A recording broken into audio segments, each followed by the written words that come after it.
નમસ્કાર, હું છું પરવીન પઠાણ અને ગુજરાતની વાત પ્રોગ્રામમાં તમારું સ્વાગત કરું છું। આજે આપણે આપણા આ પ્રોગ્રામમાં જાણીશું કે આપણા ગુજરાત રાજ્યમાં દિવસ દરમિયાન કઈ કઈ ઘટનાઓ બની છે અને કેવી રીતે બની છે, કયો છે સોશિયલ મીડિયાનો હોટ ટોપિક મુદ્દો, તે સમગ્ર જાણકારી વિસ્તારપૂર્વક આપણા આજના આ પ્રોગ્રામમાં આપણે નિહાળીશું। તો ચાલો જાણીએ અને નજર કરીએ શરૂઆતના મુખ્યના વિશેષ સમાચારો પર। અમદાવાદમાં કોંગ્રેસની ઓફિસ પર પથ્થરમારો કરવામાં આવ્યો। કોંગ્રેસે કહ્યું, તાકાત હોય તો સામી છાતીએ આવે, અમે અહીંયા જ છીએ। અને બીજી બાજુ સુરત જિલ્લામાં ઓલપાડ પોલીસે સૌપ્રથમ નવા કાયદા મુજબ ગુનો દાખલ કર્યો અને બીજી તરફ નવસારીમાં પૂર આવ્યું છે। શાળા કોલેજો બંધ કરવામાં આવ્યા છે અને રેલવે ટ્રેક પર પાણી ફરી વળતા ટ્રેનો મોડી પડી। જૂનાગઢમાં આબ ફાટ્યું, માણાવદરનું પાજોદ ગામ પાણીમાં ગરકાવ થઈ ગયું। આખી રાત જાગતા રહ્યા લોકો। અને બીજી જગ્યાએ સુરતની સિવિલની જૂની બિલ્ડિંગ મોતનો માછડો બની। પડવાના ડરે તંત્રએ ટેકા મૂક્યા, વોર્ડમાં પાણી ટપકતા પ્લાસ્ટિકની બેગ ડોલો મુકાઈ। ગુજરાતમાં વધુ એક દુર્ઘટના સર્જાય તો નવાઈની વાત નહીં તો બીજી જગ્યાએ રાજકોટના ધોરાજીમાં ભાદર 2 ડેમ 100% ભરાઈ ગયો। ઉપરવાસમાં ધોધમાર વરસાદ અને નવા નીર આવતા ભૂકી ગામ નજીક આવેલ ભાદર 2 ડેમ સંપૂર્ણપણે ડેમ ભરાઈ જવા પામ્યો છે।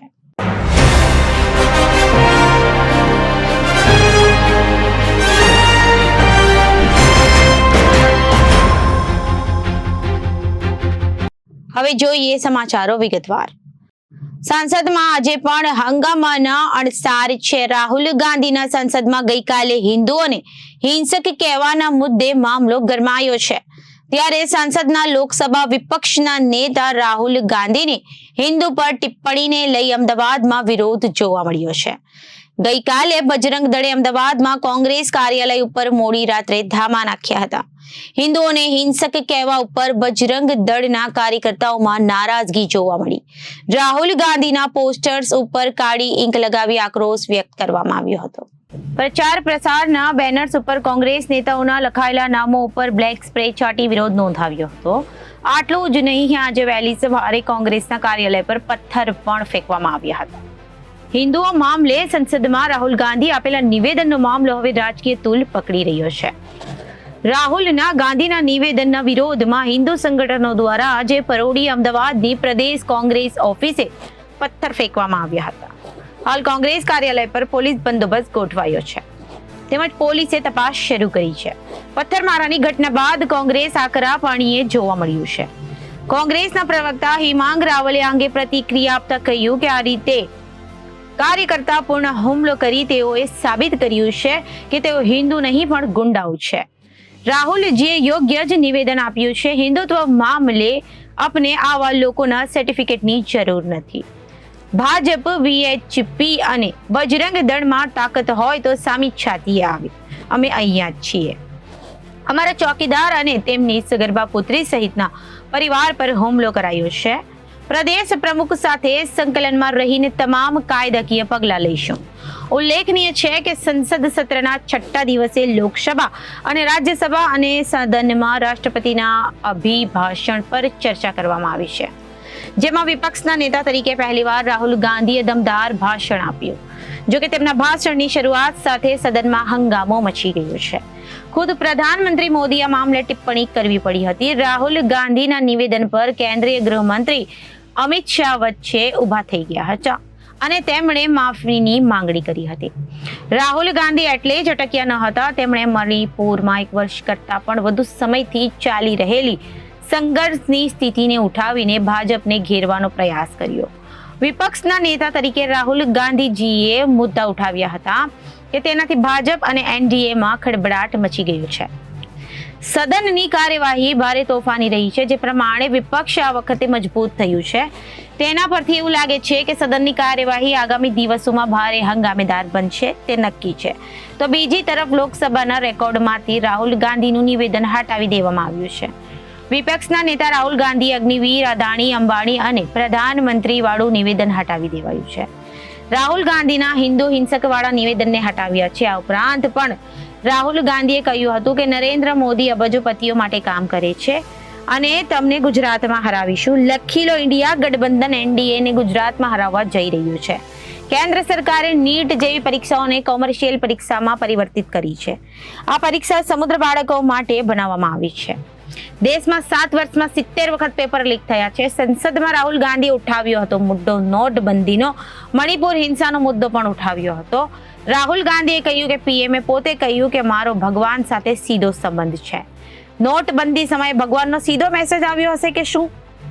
મોદીજી નોટબંધી કરે તેમણે કરી નાખ્યું એવું રાહુલ ગાંધીએ નિવેદનમાં કહ્યું હતું. 1 જુલાઈ સોમવારથી સમગ્ર દેશમાં ભારતીય ન્યાય સંહિતા, ભારતીય નાગરિક સુરક્ષા સંહિતા અને ભારતીય સાક્ષ્ય અધિનિયમ નામના 3 નવા કાયદા અમલમાં આવી ગયા છે. જ્યારે બ્રિટિશ કાળના 3 કાયદા આઈપીસી, સીઆરપીસી અને ઇન્ડિયન એવિડન્સ એક્ટનો હવે અંત આવી ગયો છે. જૂના કાયદાઓના નામ સહિતના ફેરફારો સાથે નવા કાયદા સમગ્ર દેશના પોલીસ સ્ટેશનો અને કોર્ટ સહિત તમામ જરૂરી કચેરીઓમાં તેનો અમલ કરવામાં આવશે. 1 જુલાઈ સોમવારથી સમગ્ર દેશમાં ભારતીય ન્યાય સંહિતા, ભારતીય નાગરિક સુરક્ષા સંહિતા અને ભારતીય સાક્ષ્ય અધિનિયમ નામના 3 નવા કાયદા અમલમાં આવી ગયા છે. જ્યારે બ્રિટિશ કાળના 3 કાયદા આઈપીસી, સીઆરપીસી અને ઇન્ડિયન એવિડન્સ એક્ટનો હવે અંત આવી ગયો છે. જૂના કાયદાઓના નામ સહિતના ફેરફારો સાથે નવા કાયદા સમગ્ર દેશના પોલીસ સ્ટેશનો અને કોર્ટ સહિત તમામ જરૂરી કચેરીઓમાં તેનો અમલ કરવામાં આવશે. મુજબ નવા કાયદા હેઠળ ઝડપથી ન્યાય થશે. નવા કાયદાઓમાં ઓનલાઈન પોલીસ ફરિયાદ, 0 એફઆઈઆર, ગંભીર ગુનાના સ્થળની ફરજિયાત વિડીયોગ્રાફી સહિતના ફેરફારો કરવામાં આવ્યા છે.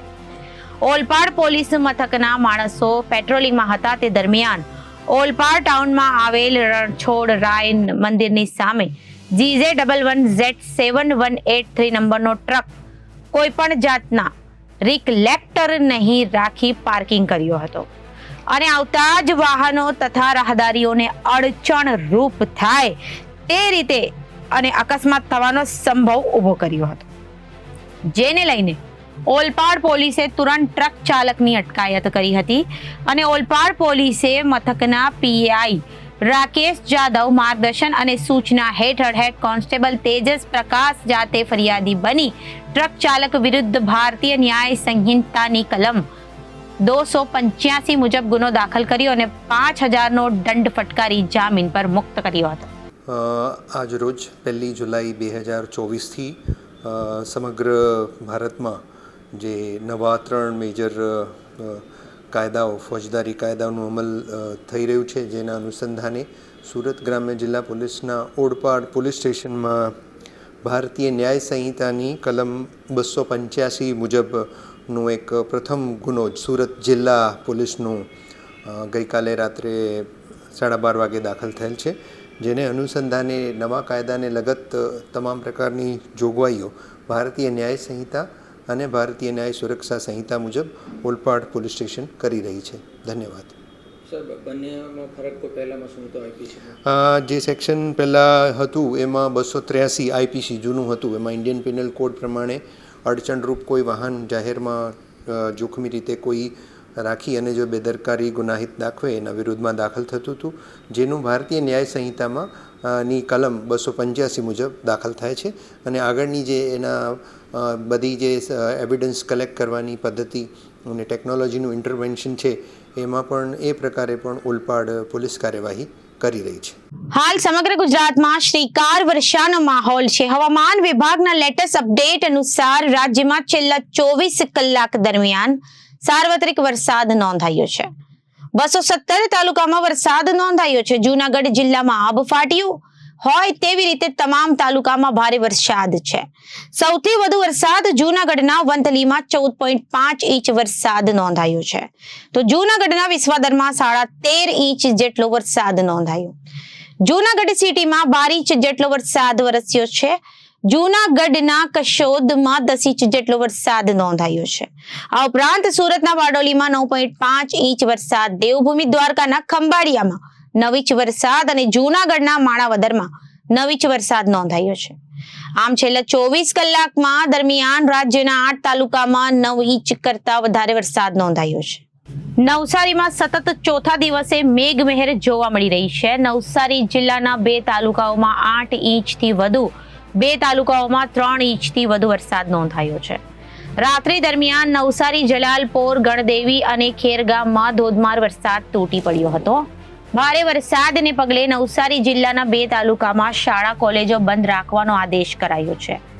નવસારી જિલ્લા કલેક્ટર દ્વારા નવસારી અને જલાલપોરની આંગણવાડી, શાળા કોલેજ, ITI બંધ રાખવાનો આદેશ કરાયો છે. તો જિલ્લાના બીજા 4 તાલુકાઓમાં પરિસ્થિતિ પ્રમાણે નિર્ણય લેવાની સૂચના અપાઈ છે.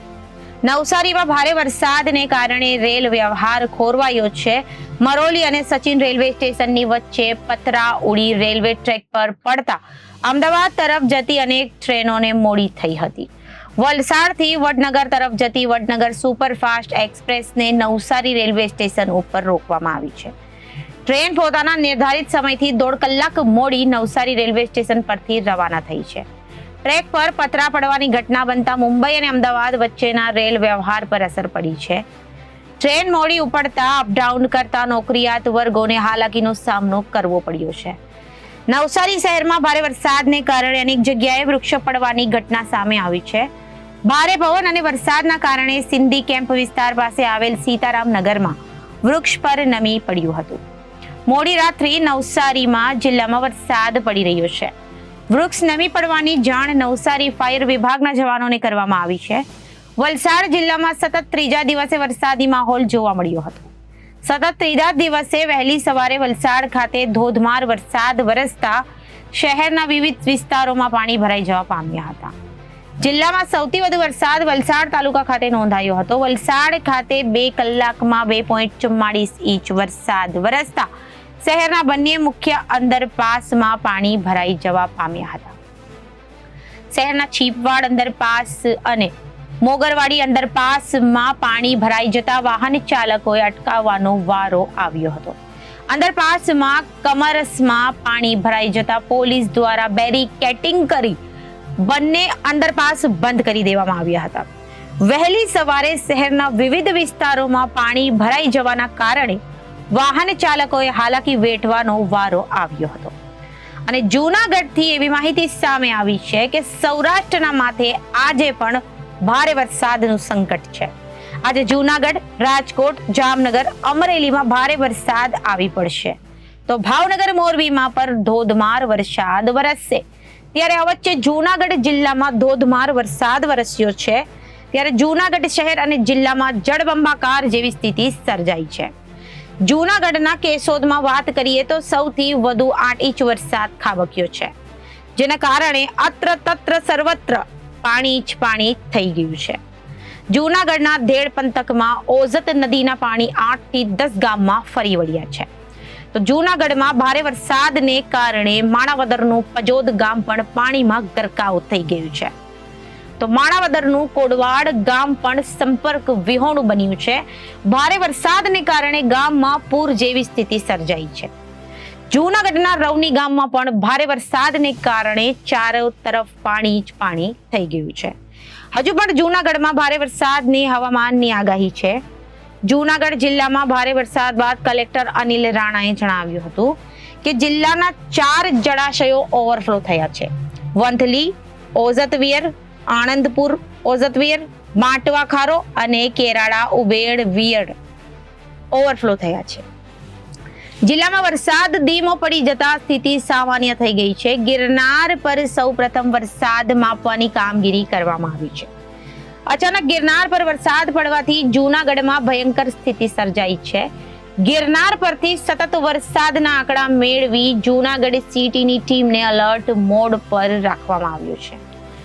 કાઢવા વેકાળાને ઊંડો અને પહોળો કરવામાં આવ્યો હોવાથી પાણીની ક્ષમતા વધી હોવાનો કલેક્ટરનો દાવો છે. જૂનાગઢ શહેરમાં આજે સવારથી ફરી મેઘરાજાની એન્ટ્રી થઈ છે. કલાકના વિરામ બાદ પવન સાથે વરસાદ શરૂ થયો છે. ફરી શહેરના અનેક વિસ્તારોમાં વરસાદ નોંધાયો છે. અવિરત વરસાદના કારણે વાતાવરણ ઠંડુ બન્યું છે. જૂનાગઢ જિલ્લાના માણિયા હાટીનામાં સાંજના સમયે ભારે વરસાદે ભારે તરાજી સર્જી છે. માળિયા હાટીનામાં સિઝનનો કુલ 241 મિલીમીટર વરસાદ નોંધાયો છે, જેના કારણે રસ્તાઓ પર પાણી ફરી વળ્યા છે. ભારે વરસાદથી મેઘલ નદીમાં પૂર આવ્યા છે. તો આંબેચા, વિરડી, વંડાળા ગામમાં ધોધમાર વરસાદ પડ્યો છે. જૂનાગઢમાં ભારે વરસાદને પગલે દામોદર કુંડામાં ઘોડાપુર આવ્યા. જૂનાગઢની વચ્ચેથી નીકળતી કાળવા નદી ભયાનક સ્વરૂપમાં વહેતી જોવા મળી છે.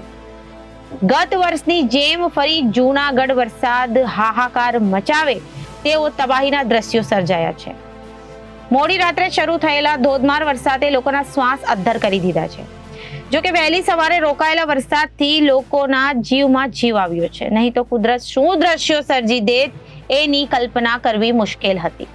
હાલ સ્થિતિ સામાન્ય છે, પરંતુ મોડી રાતે તંત્ર પણ જાગતું રહ્યું અને લોકો પણ આબ ફાટ્યું હોય તેમ વરસાદને જોઈ ભયભીત થતા રહ્યા.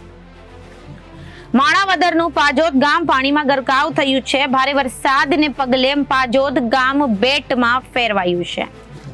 ઓઝત નદીના પાણી ગામમાં ગોઠણ ડૂબ પાણી ફરી વળ્યા છે. તંત્ર તરફથી કોઈ મદદ ન પહોંચતા લોકોમાં રોષ જોવા મળી રહ્યો છે. ગામમાં સવારથી જ પાણી ભરાતા લોકોને ભારે હાલાકીનો સામનો કરવો પડી રહ્યો છે. માણાવદરથી જતો સરાડિયા પોરબંદર હાઈવે બંધ જેવી સ્થિતિમાં ઉપરવાસમાં પણ વધુ વરસાદ પડતા માણાવદર જેવી સ્થિતિ સર્જાઈ છે. રસ્તો બંધ થતા વાહન ચાલકો મુસીબતમાં મુકાયા છે. માણાવદરના પાજોદમાં લોકોના ઘરોમાં પાણી ઘૂસી ગયા છે. સુરત નવી સિવિલમાં જૂની બિલ્ડિંગ જર્જરિત થઈ ગઈ છે, જેથી તંત્ર દ્વારા જૂની બિલ્ડિંગને તોડીને નવી બિલ્ડિંગ બનાવવાનું નક્કી કર્યું છે. જો કે હાલમાં મુસળધાર વરસાદ વરસી રહ્યો હોવાથી સિવિલની જૂની બિલ્ડિંગમાં ચોથા માળે વોર્ડમાં અને પેસેજમાં વરસાદી પાણી ટપકી રહ્યું છે. આ પરિસ્થિતિના કારણે દર્દીઓ અને કર્મચારીઓ હાલાકી વેઠી રહ્યા છે. જ્યારે આરએમઓ ઓફિસની બહાર લોબીમાં સ્લેબ પડવાના ડરે ટેકા મૂકવામાં આવ્યા છે. આ જર્જરિત બિલ્ડિંગ હાલમાં મોતના માછડા સમાન છે. હાલમાં ચોમાસું ચાલુ રહ્યું છે અને બિલ્ડિંગમાંથી પાણી પણ ટપકે છે, જેથી ગુજરાતમાં વધુ એક દુર્ઘટના સર્જાય તો એ નવાઈની વાત નહીં કહેવાય. નવી સિવિલના અધિકારીઓ દ્વારા જર્જરિત થઈ ગયેલા જૂની બિલ્ડિંગમાંથી વોર્ડ અને ઓપીડી ખાલી કરાવવામાં કોઈ દુર્ઘટનાની રાહ જોતા હોય તેમ જણાઈ રહ્યું છે. દરમિયાન જૂની બિલ્ડિંગમાં ચોથા માળે E4 વોર્ડમાં F4 વોર્ડમાં દર્દીઓને સારવાર અર્થે દાખલ કરવામાં આવ્યા છે. જોકે બંને વોર્ડની અંદર અને બહાર પેસેજ સહિતની કેટલીક જગ્યાએ વરસાદી પાણી ટપકી રહ્યું છે. પાણી ટપકવાના લીધે વોર્ડમાં અને પેસેજમાં પ્લાસ્ટિકના બેગ સહિત વસ્તુઓ મૂકવાની નોબત આવી છે. આવા સંજોગોમાં ત્યાંથી પસાર થતા દર્દી, તેમના સંબંધી અને કર્મચારીઓનો હાલાકી વેઠી રહ્યા છે. બીજી તરફ નવી સિવિલમાં જૂની બિલ્ડિંગમાં જર્જરિત થઈ ગઈ હોવાથી અમુક વોર્ડ, પેસેજ સહિતના ભાગના છતના કેટલા ભાગમાં પોપડા પડે કે અમુક ભાગ બેસી જવાની શક્યતા છે. આવી જોખમ જેવી પરિસ્થિતિમાં તંત્ર દ્વારા આરએમઓ ઓફિસ નજીક સહિતના કેટલીક જગ્યાએ લોખંડના ટેકા મૂકીને સપોર્ટ આપવામાં આવ્યો છે.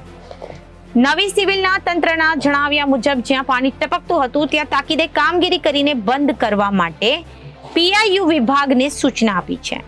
જ્યારે હિમોફિલિયા ગાયનિક સર્જરી વિભાગની ઓપીડી જલ્દી જૂના ટ્રોમા સેન્ટરમાં ખસેડવામાં આવશે. નવી સિવિલ હોસ્પિટલના દર્દીઓની સંખ્યા દિવસે ને દિવસે વધી રહી છે. જૂની બિલ્ડિંગ જર્જરિત થઈ ગયા હોવા છતાં પણ અહીં મોટી સંખ્યામાં દર્દીઓ તેમજ તેમના સગાઓ આવતા હોય છે. છેલ્લા 6 મહિનાથી આ જર્જરિત બિલ્ડિંગને શિફ્ટ કરવાની તૈયારીઓ ચાલી રહી છે. તેમ છતાં અત્યાર સુધી પણ એક વોર્ડ શિફ્ટ કરવામાં આવ્યો નથી. તેને જોતા લાગે છે કે આ કામગીરી માત્ર કાગળ ઉપર જ થઈ રહી છે. સુરત સિવિલ હોસ્પિટલ કેમ્પસમાં 12 માળની કિડની અને 12 માળની સ્ટેમ સેલ હોસ્પિટલ ખાલી છે, છતાં દર્દીઓના જીવ જોખમમાં છે. 24 ઓપરેશન થિયેટર, 16 વોર્ડ, જૂનું ICU, dialysis centre, ICU, NICU, blood bank, ortho ward, RMO office, nursing superintendent office સંપૂર્ણપણે જર્જરિત છે. તેમ છતાં અહીં સારવારનું કામ ચાલી રહ્યું છે. હોસ્પિટલમાં અનેકવાર દર્દીઓ ઉપર તેમજ સ્લેબ પડવાની તેમજ તૂટવાની ઘટનાઓ સામે આવી રહી છે. તેમજ થોડાક દિવસ પહેલા ડાયાલિસિસની સારવાર લેતા માટે આવેલી મહિલા દર્દી ઉપર સ્લેબ તૂટીને પડવાનો બનાવ પણ સામે આવ્યો. તેમ છતાં તંત્ર હાલ કામ ચલાવ વ્યવસ્થા કરી લીધી છે. હોસ્પિટલમાં લોખંડના ટેકા સાથે સ્લેબનો સપોર્ટ આપવામાં આવ્યો છે. વરસાદને પગલે નવી સિવિલ હોસ્પિટલમાં પાણી ભરાઈ ગયા છે, જેને પગલે દર્દીઓને એક વોર્ડથી બીજા વોર્ડમાં લઈ જવા ભારે હાલાકી ભોગવવી પડે છે. આ ભરાયેલા પાણીનું કાયમી નિકાલ કરવાની જગ્યાએ તંત્ર હોસ્પિટલમાં 2 એમ્બ્યુલન્સ વ્યવસ્થા ઊભી કરી દીધી છે. પરંતુ આ બનાવમાં જો એમ્બ્યુલન્સ કોઈ દર્દીને લઈને જાય તો બીજા દર્દીને વોર્ડમાં જવા માટે લાંબા સમય સુધી રાહ જોવી પડે છે. સુરતમાં સામાન્ય વરસાદ પડે તો પણ સિવિલ હોસ્પિટલની કિડની બિલ્ડિંગ અને ઓફિસ અને પોસ્ટમોર્ટમની રૂમની બહાર પાણી ભરાઈ જાય છે. આ પાણીનો ભરાવો ગત વર્ષે પણ થઈ રહ્યો હતો. આ વર્ષે પણ એ જ પરિસ્થિતિ જોવા મળી છે. છેલ્લા 2 દિવસથી વરસાદ પડી રહ્યો છે અને અહીં પાણી દૂર જ નથી થતું. ત્યારે અહીં આવતા દર્દીઓને સગા સંબંધીઓને ભારે હાલાકી ભોગવવી પડી રહી છે. શેરમાં રોકાણ કરાવી દર મહિને ઊંચા ડિવિડન્ડ તેમજ નાણાં ડબલ કરવાની લાલચ આપી નવસારીની ટોળકીએ સુરત સહિતના 33 રોકાણકારોને 2.53 કરોડનો ચૂનો ચોપાડ્યો હતો. જેમાં ટોળકીના મુખ્ય સૂત્રધાર સાઈ લીલા ઇન્વેસ્ટમેન્ટ ફર્મના સંચાલક લેણદારોની ઉઘરાણીથી ગભરાઈ જઈ ડિસેમ્બર 2023માં આત્મહત્યા કરી હતી. ટોળકીનો ભોગ બનનાર બેગમપુરાના આધેડ ફરિયાદ કરતા સાઈ લીલા ઇન્વેસ્ટમેન્ટ ફર્મના સંચાલક સહિત 5 સામે અડાજણ પોલીસમાં ગુનો નોંધાયો હતો. બેગમપુરાના વિપિલ બલેશ્વરિયાની ફરિયાદ મુજબ નવસારીની સાઈ લીલા ઇન્વેસ્ટમેન્ટ ફર્મના મયુર અનિલ નાયકે રોકાણકારોને નાણાં શેર બજાર રોકીને દર મહિને ડિવિડન્ડની લાલચ આપી હતી. જેથી વિપુલભાઈએ ઓક્ટોબર 2021માં પહેલા 1 લાખ રોક્યા હતા અને નાણાંનું ડિવિડન્ડ સમયસર આવતા તેમણે ટુકડે 18.50 લાખ મયુરને ચેક મારફતે આપ્યા હતા. આ ચેક મયુરે ભાગીદાર મોહન નામદેવ પવાર અને તેની પત્ની રમીલા રાગુલ સુરેશ નન્નેરો અને વિજય દિનેશ પવારના એકાઉન્ટમાં વટાવ્યા હતા. થોડા સમય સીધી ડિવિડન્ડના નામે નાણાં આપ્યા બાદ મયુરે નાણાં આપવાનું બંધ કરી દીધું હતું. આ અંગે લેણદારોએ ઉઘરાણી શરૂ કરતા મયુર નાયક ગભરાયો હતો અને તારીખ 31/12/2023ના રોજ તેણે આત્મહત્યા કરી લીધી હતી. વિપુલભાઈએ આ અંગે તપાસ કરતા મયુર અને ટોળકીએ કુલ 33 જણા પાસે નાણાં ડબલ કરવાની લાલચ આપી 2.53 કરોડ રૂપિયા પડાવી લીધા હોવાનું બહાર આવ્યું હતું. જોકે ચીટિંગનો આંકડો વધવાની શક્યતા વ્યક્ત કરાઈ રહી હતી. સાઈ લીલા ઇન્વેસ્ટમેન્ટ ફર્મ અને તેના સંચાલક સહિતની ટોળકીનો ભોગ બનનાર એવા ફરિયાદી 50 વર્ષીય વિપુલભાઈ મોહનલાલ બલેશ્વરિયા નિવૃત્ત જીવન ગાળે છે. થોડાક સમય પૂર્વ બેગમપુરા ખાતે આવેલું તેમનું એક મકાન વેચાયું હતું અને મકાનના નાણાં યોગ્ય જગ્યાએ રોકાણ કરી તેની આવક થાય તે માટે તેમણે અડાજણ ખાતે આવેલી ગિરિરાજ સોસાયટીમાં રહેતા ભાણેજ જમાઈ મલકેશભાઈને કહ્યું હતું. મલકેશભાઈનો સાઈ લીલા ઇન્વેસ્ટમેન્ટ ફર્મના સંચાલક મયુર અનિલ નાયક સાથે પરિચય થયો હતો. જેમાં મલકેશભાઈએ તેમના સંબંધી વિપુલભાઈને રોકાણ કરવા બાબતની વાત મયુરને કરી હતી. જેના પગલે મલકેશભાઈએ વિપુલભાઈ બલેશ્વરિયા અને મયુર નાયકની મુલાકાત તેમના અડાજણ ખાતે ઘરમાં કરાવી હતી. જેમાં મયુરે વિપુલભાઈને શેર બજારમાં રોકાણ કરવાથી ઊંચું વળતર મળશે તેમજ નાણાં ડબલ થશે સપના દેખાડ્યા હતા. જેમાં વિપુલભાઈએ મયુરની વાતમાં આવી પોતાના વચાયેલા મકાનમાં નાણાં પણ તેને આપ્યા હતા. રાજકોટ જિલ્લાના ધોરાજીમાં ભાદર 2 ડેમ 100% ભરાઈ ગયો છે. ઉપરવાસમાં ધોધમાર વરસાદ અને નવા નીર આવતા ભૂકી ગામ નજીક આવેલ ભાદર 2 ડેમ સંપૂર્ણપણે 100% ડેમ ભરાઈ જવા પામ્યો છે. ભાદર 2 ડેમમાં 656 ક્યુસેક પાણીની આવક ચાલુ થઈ હતી.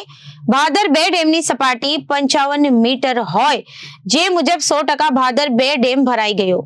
ભાદર 2 ડેમ પીવાનું પાણી ઉપરાંત સિંચાઈ માટે પાણી આપવામાં આવે છે.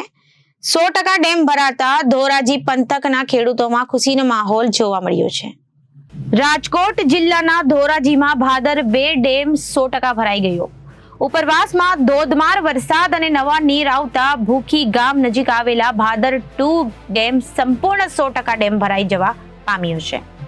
ભાદર 2 ડેમમાં 656 ક્યુસેક પાણીની આવક ચાલુ થઈ હતી. ભાદર 2 ડેમની સપાટી 55 મીટર હોય તે મુજબ 100% ભાદર 2 ડેમ ભરાઈ ગયો. ભાદર 2 ડેમ પીવાનું પાણી ઉપરાંત સિંચાઈ માટે પણ આપવામાં આવે છે. 100% ડેમ ભરાતા ધોરાજી પંથકના ખેડૂતોમાં ખુશીનો માહોલ જોવા મળ્યો છે. ભાદર 2 ડેમ 100% ભરાઈ ગયો હોવાથી ગમે ત્યારે ઓવરફ્લો થવાનો હોય અને નદીના પટ્ટમાં અવર જવર ન કરવા સૂચના અપાઈ હતી. રાજકોટ જિલ્લામાં છેલ્લા 1 અઠવાડિયાથી મેઘમહેર યથાવત છે ત્યારે ધોરાજી પાસે આવેલા ભાદર 2 ડેમ છલોછલ થઈ ગયો છે. જુલાઈ માસના રૂરલ લેવલ મુજબ ડેમ 100% ભરાઈ ગયો હતો તેવું સિંચાઈ વિભાગ દ્વારા જણાવવામાં આવ્યું છે. ડેમમાં વધુ પાણીની આવક થશે તો તે ડેમના દરવાજા ખોલવામાં આવશે તેવું પણ ડેમ સાઇટ તરફથી જણાવવામાં આવ્યું છે. આથી ડેમ હેઠળ આવતા 37 ગામોને એલર્ટ મોડ પર કરવામાં આવ્યા છે. તેમજ લોકોએ નદીના પટમાં ન જવું તેમજ નદીના કાંઠાના ગામના લોકોને સતર્ક રહેવા માટે ડેમ વિભાગ તરફથી સૂચના આપવામાં આવી છે. રાજકોટ શહેર બાદ ગોંડલ પંથકમાં પણ બપોર પછી ધોધમાર વરસાદ શરૂ થયો છે. 2 કલાકમાં 2 ઇંચ વરસાદ વરસતા રસ્તાઓ અને ખેતરો પાણી થઈ ગયા છે. ભાદર 2 ડેમ છલોછલ થતા ધોરાજી, ઉપલેટા, માણાવદર, કુતિયાણા અને પોરબંદરના 37 ગામોને એલર્ટ કરવામાં આવ્યા છે, જેમાં ધોરાજીના ભોળા, ભોલ ગામડા, છાડવાવદર અને સુપેડી ગામનો સમાવેશ થાય છે. ઉપલેટાના ડુમિયાળી, ચીખલિયા, સમઢિયાળા, ગણોદ, ભીભોરા, ગાધા, ગંદોડ, હાડફેડી, ઈસર, કુંડેચ, લાટ, મેલી, મજેઠી, નીલાખા, તલગાણા અને ઉપલેટા ગામનો સમાવેશ થાય છે. માણાવદર, વેકરી, ચીખલોદરા, ભીલડી, વાડાસાડા ગામનો સમાવેશ થાય છે. કુતિયાણાના રોધડા, ચોટા, થેપડા, માંડવા, કટબાણા, કુતિયાણા, પસવાડી, સેગરસ, ભોગસર અને છત્રાવા ગામનો સમાવેશ થાય છે. તેમજ પોરબંદરના ગરેજ, ચિકાસ, નવી બંદર અને મિત્રાળા ગામનો સમાવેશ થાય છે. રાજકોટ શહેર બાદ ગ્રામ્ય વિસ્તારોમાં પણ બપોર પછી ધોધમાર વરસાદ શરૂ થયો છે. ગોંડલ શહેર અને ગ્રામ્ય વિસ્તારોમાં ધોધમાર વરસાદ શરૂ થઈ ગયો છે. વહેલી સવારથી જ વાદળછાયું વાતાવરણ જોવા મળી રહ્યું હતું. જો કે બપોર બાદ ગોંડલમાં ધોધમાર વરસાદ શરૂ થયો. ગોંડલ તાલુકાના મોવિયા, જામવાડી, દેરડી, વાસાવડ, ચોરડી, ભોજપુરા, ભુણાવા, રીબડા, સાપર સહિતના ગામોમાં ધોધમાર વરસાદ શરૂ થયો છે. ગોંડલ પંથકમાં 2 કલાકમાં 2 ઇંચ વરસાદ વરસ્યો છે. ગ્રામ્ય પંથકમાં સારા વરસાદને લઈ ખેડૂતોમાં આનંદની લાગણી પ્રસરી ગઈ છે. તો અત્યારે ગુજરાતની વાતમાં વિરામ લઈએ. વધુ સમાચારો માટે જોતા રહો જનાદેશ ન્યૂઝ. નમસ્કાર.